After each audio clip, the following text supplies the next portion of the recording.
Bonjour à tous. Ça y est, vous arrivez à avoir une alternance. Vous avez passé la partie incorporation, la partie embauche et vous êtes sur votre lieu d'alternance pour votre première journée de travail. Ce qui va être très important pour vous, c'est de localiser le contexte de projet sur lequel vous intervenez. Pourquoi c'est important de définir si le contexte projet est important pour l'entreprise ou pas?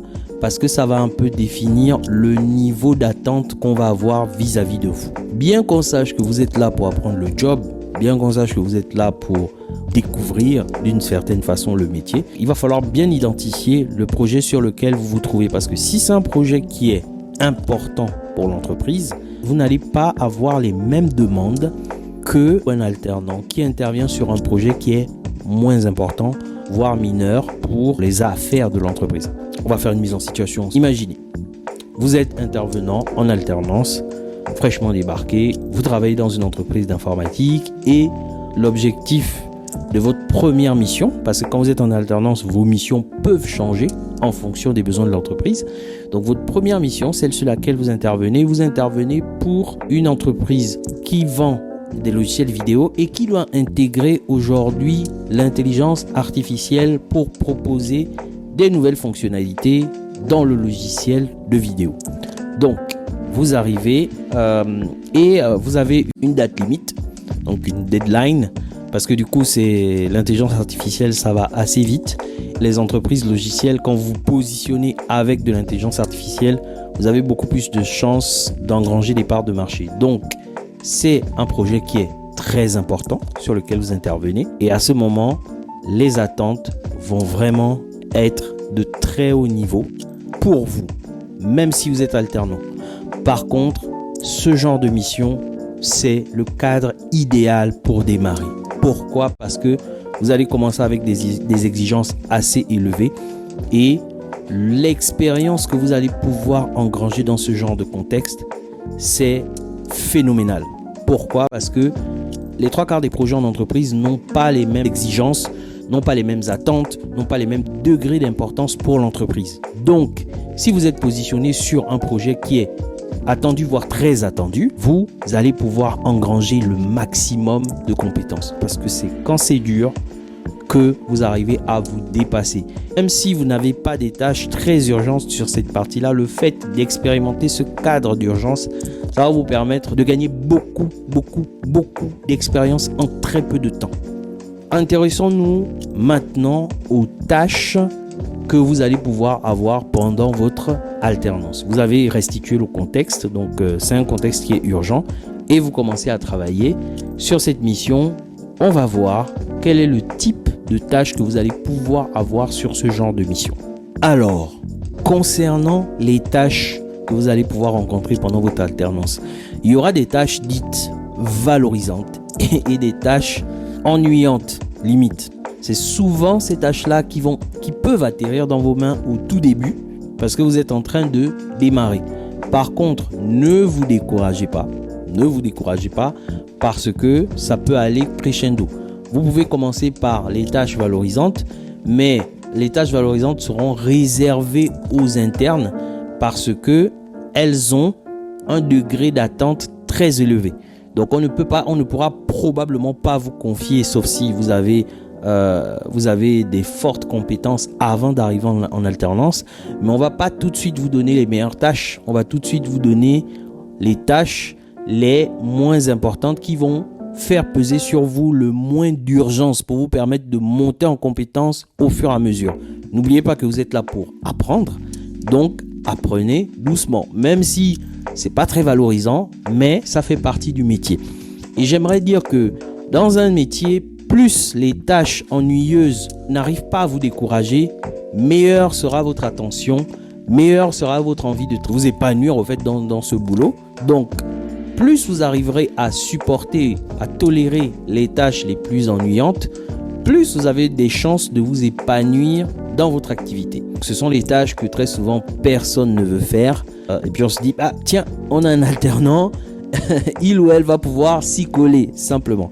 Pas agréable quand on le vit pour la première fois, mais prenez votre mal en patience. Vous allez pouvoir basculer des tâches moins réalisantes à des tâches de haute valeur qui vont vous permettre de monter en compétence et de mieux vous épanouir dans ce qu'on vous demande. Maintenant, passons aux tâches qui sont très valorisantes. Ce sont les tâches que des personnes exécutent dans votre mission et très souvent, ce sont des collègues qui, eux, ne sont plus en alternance, mais qui sont confirmés, voire experts dans l'entreprise. Donc, ce sont des tâches à haute valeur. Ce sont des tâches qui vont vous permettre de bien comprendre le métier en profondeur, d'expérimenter au fait le niveau d'exigence. Parce que quand vous avez une tâche importante qui vous est confiée, vous êtes attendu. Vous êtes attendu et vous devez faire du reporting. Donc, expliquez à votre hiérarchie qu'est-ce qui s'est passé, comment s'est passée votre mission, qu'est-ce que vous avez compris, qu'est-ce que vous avez moins compris, quelles sont vos difficultés, quels sont vos objectifs au fur et à mesure. Donc, ça fait beaucoup de choses et on entend souvent parler de reste à faire. Qu'est-ce qui me reste à faire? C'est quelque chose qui tout de suite est très élevé, plus la tâche est importante. Parce que vous pouvez vous retrouver avec des tâches liées. Par exemple, vous pouvez être à 3 dans une équipe et vous avez une tâche qui est en prérequis d'une autre tâche. Donc ça veut dire que le travail d'un collaborateur va se faire ou va démarrer après que vous ayez fourni entre 70 et 80% de la tâche que vous devez faire pour permettre à l'autre de commencer son travail, voire de finaliser son travail. Donc quand vous êtes dans ce cas de figure, vous êtes sur des tâches importantes, et quand vous intervenez sur la tâche qui est en prérequis, vous avez beaucoup plus de pression. Bien sûr, on va vous faire monter en compétence au fur et à mesure avant de vous balancer dans la sauce. Mais l'idée c'est ça, c'est que plus les tâches importantes vont venir à vous, meilleure sera votre expérience, meilleures seront vos sensations et vous aurez plus de chances de vous épanouir dans le projet en alternance. Il est important d'avoir des objectifs personnels. Vous aurez aussi bien entendu vos objectifs d'alternant. Quand vous êtes en entreprise, vous êtes aussi évalué par votre école qui suit votre évolution professionnelle. Les objectifs sont de deux ordres. Des objectifs en termes de savoir-faire et des objectifs en termes de savoir-être.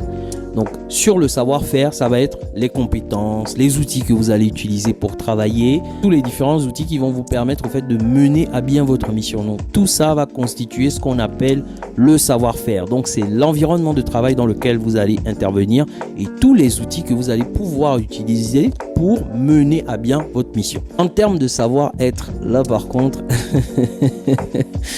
c'est là où ça peut se compliquer. Pourquoi le savoir-être, ça va être compliqué? Parce que vous allez apprendre le sens de la hiérarchie. Et c'est pas toutes les personnalités qui sont adaptées à cette phase-là. Parce que quand vous rentrez dans le monde de l'emploi, il faut savoir accepter les ordres, exécuter les ordres, avoir un suivi, faire du reporting et le tout en gérant au mieux vos émotions. Donc, c'est quelque chose qui peut vous faire stresser. Dans vos échanges avec vos collaborateurs, l'importance des tâches que vous aurez peuvent vous faire rencontrer des difficultés en matière de savoir-être. Donc, le savoir-être, c'est un tout.